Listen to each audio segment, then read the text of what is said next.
कोई लगता है बढ़िया आदमी पॉलिटिक्स में जो बदल सकता है बिहार को? बिहारी हर जगह झंडा गाड़े हैं, हाँ। लेकिन बिहार से बाहर निकल कर गाड़। नहीं, प्रशांत जी को देखता हूँ आजकल घूम रहे हैं पूरा बिहार गांव गाँव जा रहे हैं, बहुत परिश्रम कर रहे आप हैं। प्रभावित हैं उनसे? उनकी बातें तो बड़ी इंटरेस्टिंग और बड़ी फैक्ट वाली बातें करते हैं वो। आप सुनो तो वो बड़ा एक मॉडर्न अप्रोच के साथ बातचीत करते हैं। ये अभियान चला है, तभी से बताया जा रहा है कि जो लोग मुझे जानते हैं उनको पता है कि पिछले 10 वर्षों में इस देश में बहुत सारे दल को, बहुत नेताओं को, बहुत लोगों को हमने अलग अलग तरीके से मदद की है।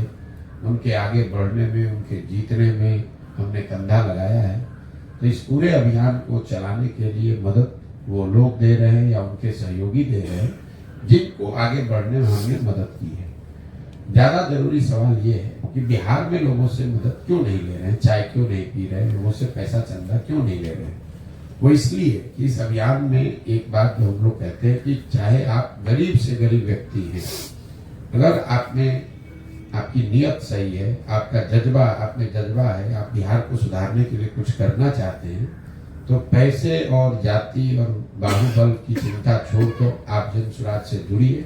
जन स्वराज आपकी मदद करेगा ताकि आप अपने समाज के लिए, अपने परिवार के लिए कुछ कर सकें। बिहार में जो राजनीतिक गिरावट आई है उसकी एक बड़ी वजह ये है कि यहाँ पर जो समाज के सही लोग हैं उन लोगों ने पैसे या बाहुबल या जाति के प्रभाव में या उसके डर से राजनीति को छोड़ दिया है, राजनीति से अलग हट गए। तो जो आज से सैकड़ों साल पहले ग्रीस के एक दार्शनिक थे प्लेटो, उन्होंने एक बड़ी अच्छी बात बताई थी कि लोकतंत्र में, जिस लोकतंत्र में समाज के अच्छे लोग भागीदार नहीं बनते हैं, उसमें लोगों को इस बात के लिए तैयार रहना चाहिए कि समाज का कोई मूर्ख आदमी राजा बनकर उन पर शासन करेगा। तो बिहार में कमोबेश स्थिति वही हुई है कि जो अच्छे समझदार लोग हैं, जो सही नियत वाले लोग हैं, वो लोग धन बल के प्रभाव में, जाति के प्रभाव में, बाहुबल के प्रभाव या डर से कहीं न कहीं उन्होंने राजनीति को छोड़ दिया। राजनीति या नहीं छोड़ा तो उनको हाशिए पर डाल दिया गया। और जो लोग चोर, बदमाश, कुचक्के, लफंगे हैं, वो राजनीति में बचे रह गए, वही लोग राज कर रहे हैं। इसीलिए आज 30, 32, 35 सालों में बिहार की ये दुर्दशा हुई है। तो जन स्वराज का प्रयास है कि समाज में जो सही आदमी है उसके पास साधन नहीं है तो कोई चिंता का बात नहीं है, साधन की व्यवस्था तो फिर भी की जा सकती है। आदमी सही होना चाहिए ताकि वो साथ में आए, उसकी मदद की जाए और उसके साथ मिलकर बिहार में एक नई व्यवस्था बनाने का प्रयास किया जाए। आपने कहा सर चुनावी माहौल में हमने बहुत से नेता को कंधे से कंधे लगाकर आगे बढ़ाने का काम किया। क्या आप प्रशांत किशोर जी फिर ये आगे जो चुनाव 2024 का आ रहा है उसमें अपनी पार्टी का रूप देकर चुनावी मैदान में आएंगे? नहीं, ये तो भाई पहले 5 मई 2022 को जब मैंने जन स्वराज अभियान की घोषणा की है, उसी में बताया है कि दल तभी बनेगा जब मैं पूरे बिहार की, करीब पूरे बिहार की पदयात्रा पूरी कर लूंगा। ये तो सवाल ही बेमानी है क्योंकि मई से पहले, अप्रैल मई में चुनाव होगा अगले 2-3 महीने में, उससे पहले तो मैं पूरे बिहार की पदयात्रा पूरी कर नहीं सकता हूँ। तो स्वाभाविक है कि उससे पहले दल बनाकर चुनाव लड़ने की कोई संभावना नहीं है। लेकिन जहां पर पदयात्रा हो गई या जो लोग इस सोच से, इस विचार से जुड़कर इस पूरे अभियान का हिस्सा हैं, अगर वो दल, वो लोग किसी जिला में, किसी लोकसभा क्षेत्र में ये तय करते हैं कि हम लोग को चुनाव में भागीदार बनना है, तो वो निर्दलीय प्रत्याशी के तौर पर भागीदार बन सकते हैं।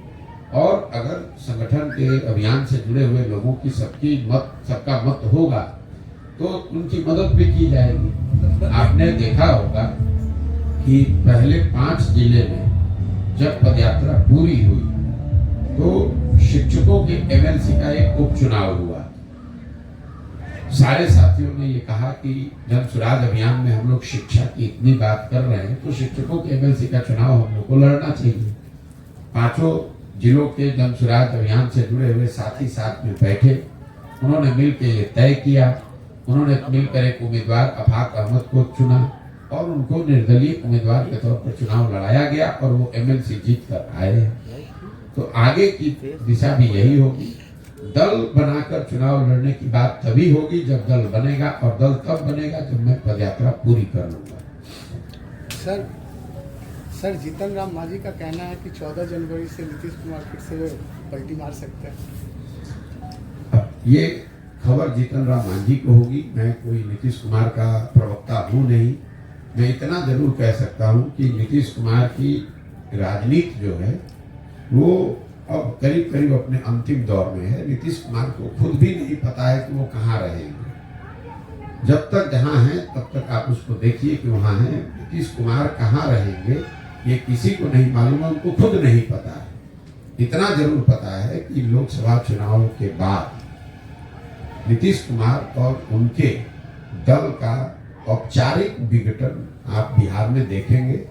ये नीतीश कुमार के लंबी राजनीतिक कैरियर का अंतिम दौर है, अब खात्मे पर है। जितना दिन खींच रहा है उतने दिन खींच जाएगा, चाहे वो महागठबंधन में रहे, वापस एनडीए में चले जाएं, सबको छोड़कर संन्यास ले लें। राजनीति अब फिर से नीतीश कुमार की बिहार में चलने वाली नहीं है। ठीक है सर। 22 तारीख को सर राम मंदिर का प्राण प्रतिष्ठा होगा। कांग्रेस डायरेक्ट साफ मना कर दिया कि हम वहाँ पे नहीं जाएंगे। इस पे क्या कहेंगे? भाई ये कांग्रेस का निर्णय है। जो लोग वहाँ प्राण प्रतिष्ठा हो रहा है, जो बना रहे हैं, जो निमंत्रण दे रहे हैं, वो किनको निमंत्रण दे रहे हैं ये उनकी इच्छा है, उनका विवेक है। जो लोग निमंत्रण को स्वीकार कर रहे हैं या अस्वीकार कर रहे हैं ये उनका विवेक और उनकी इच्छा है। इस पर मेरा क्या, मुझसे आप क्या टिप्पणी चाहते हैं? जैसे आपने खबर में पढ़ा वैसे हमने भी कल खबर में पढ़ा कि कांग्रेस ने विचार विमर्श करने के बाद ये तय किया है कि वो राम मंदिर के ओपनिंग सेरेमनी में हिस्सा नहीं बनेंगे।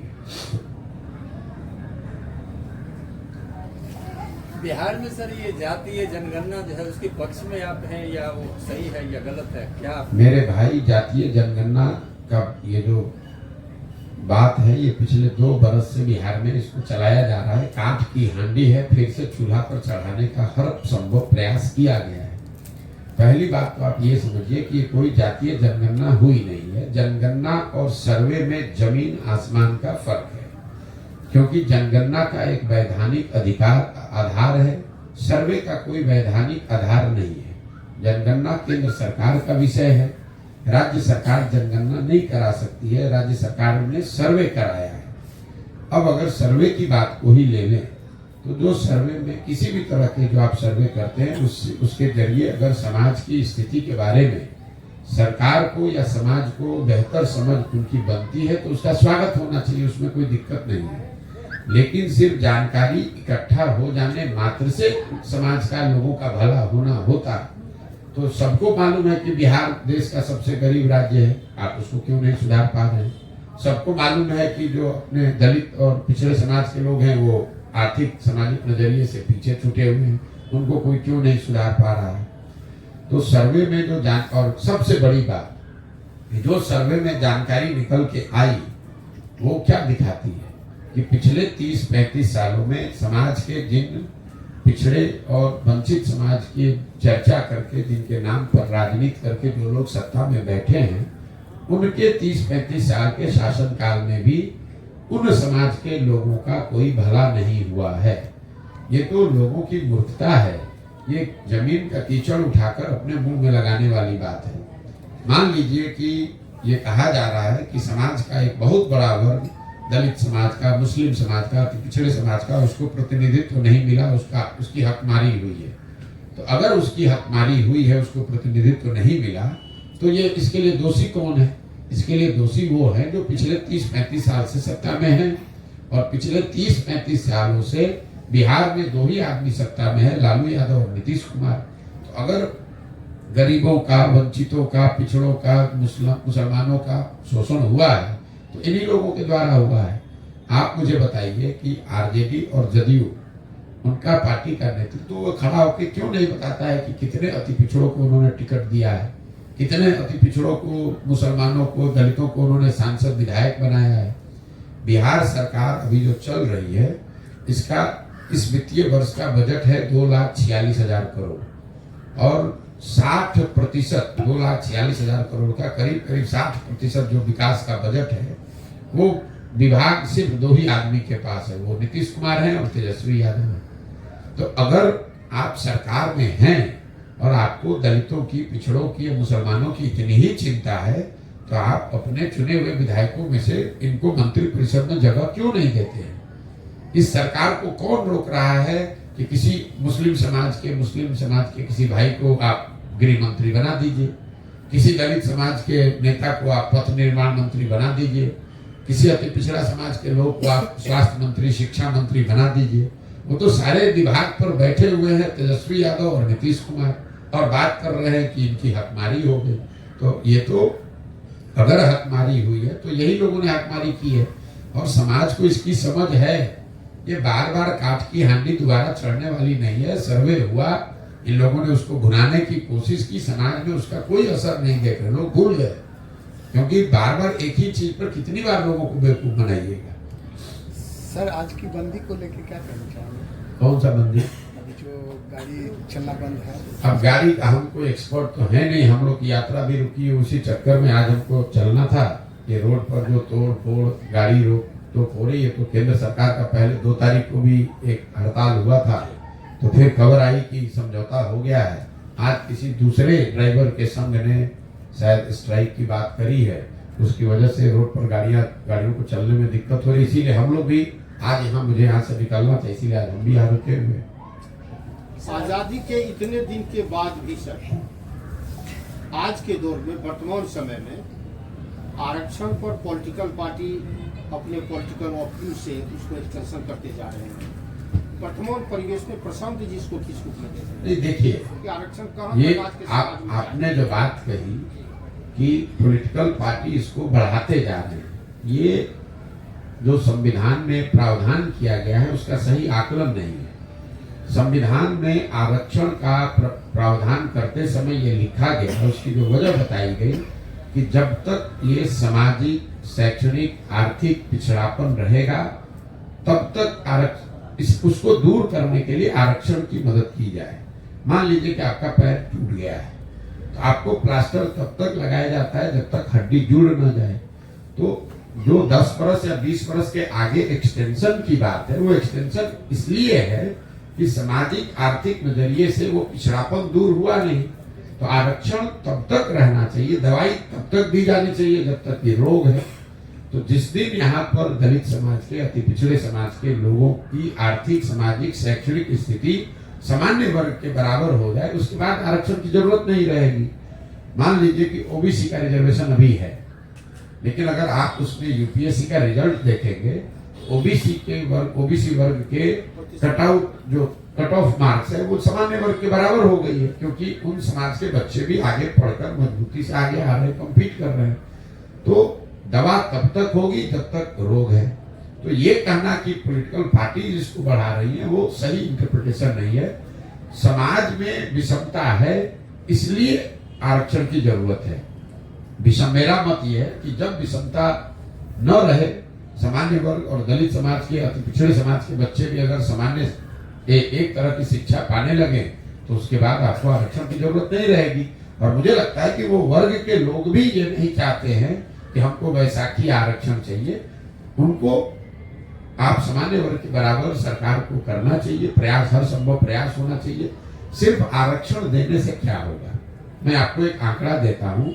बिहार में लोगों की समझ जो है, कुल 1.57% मतलब 1.5% लोग ही सरकारी नौकरी में हैं। पूरे बिहार में चपरासी से लेकर, संविदा कर्मी से लेकर मुख्य सचिव तक सारे पद को जोड़िएगा तो 1.5% लोग ही सरकारी नौकरियों में हैं। आरक्षण उसी में तो लागू है। 98% जो आबादी है वो तो सरकारी नौकरी में है ही नहीं, तो उसको आरक्षण का लाभ कैसे मिलेगा? उसको लाभ तो तब मिलेगा जब उसके बच्चों के लिए अच्छी पढ़ाई होगी, जब उसको जमीन मिलेगा, जब उसको रोजी रोजगार करने के लिए पूंजी मिलेगा। जब तक समाज में शिक्षा, जमीन और पूंजी की व्यवस्था नहीं कराएंगे, तब तक सिर्फ सरकारी नौकरियों में आरक्षण की बात करने से आप बड़े स्तर पर समाज में परिवर्तन नहीं ला सकते। कोई लगता है बढ़िया आदमी पॉलिटिक्स में जो बदल सकता है बिहार को? बिहारी हर जगह झंडा गाड़े, हाँ। लेकिन बिहार से बाहर निकल कर गाड़। नहीं, प्रशांत जी को देखता हूँ आजकल घूम रहे हैं पूरा बिहार, गाँव गाँव जा रहे हैं, बहुत परिश्रम कर रहे आप हैं। प्रभावित हैं उनसे? उनकी बातें तो बड़ी इंटरेस्टिंग और बड़ी फैक्ट वाली बातें करते हैं वो। आप सुनो तो वो बड़ा एक मॉडर्न अप्रोच के साथ बातचीत करते हैं।